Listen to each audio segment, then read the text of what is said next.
Hello, আমার নাম অভিরাজ। তোমরা হয়তো অনেকেই চেনো। আজ আমি যেটা বলতে এসেছি, দেখো বর্তমান সময়টা আমরা ঠিক যেভাবে কাটাচ্ছি সেটা আমরা সবাই ফিল করতে পারছি। দেখো আসলে আমরা কেউই ঠিক জানি না যে রেজাল্ট ঠিক কবে আসবে, শুধুমাত্র সেটা পিআরবি বোর্ড জানে।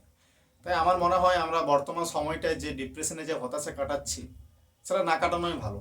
দেখো আমরা আমাদের যতটা দেওয়ার আমরা দিয়ে এসেছি, আমাদের হাতে কিন্তু আর কিচ্ছু করার নেই।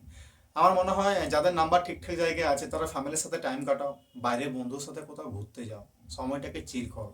দেখো একবার যদি মেরিটে নাম চলে আসে, সেক্ষেত্রে তুমি চাইলেও কিন্তু আর ফ্যামিলির সাথে টাইম কাটাতে পারবে না, বন্ধুর সাথে ঘুরতে যেতে পারবে না। কথাটা শুনতে খারাপ হলেও সেই যে তুমি ঘর ছাড়বে আর ঠিক মতো তোমার ঘর ফেরা হবে না। তুমি ঘর ফিরবে ঠিকই, সেটা অতিথি হিসাবে। তো আমি এখন আমার সময় যেভাবে কাটাচ্ছি, আমি টুকটাক প্রিপারেশন নিচ্ছি আশেপাশে পরীক্ষাগুলোর জন্য।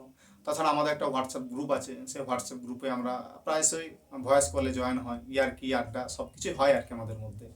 তো তোমরা ফালতু ডিপ্রেশন হতাশা থাকো না, তোমরা সময়টাকে এনজয় করো। দেখো এই সময়টা একবার পেরিয়ে গেলে আর কিন্তু ফিরে পাবে। দেখো এমনিতেই এই দিনগুলো পেরিয়ে যাবে, একদিন হঠাৎ করে শুনতে পাবে যে মেরিট লিস্ট পাবলিশ হয়ে গেছে। এটুকুই বলার ছিল। টাটা।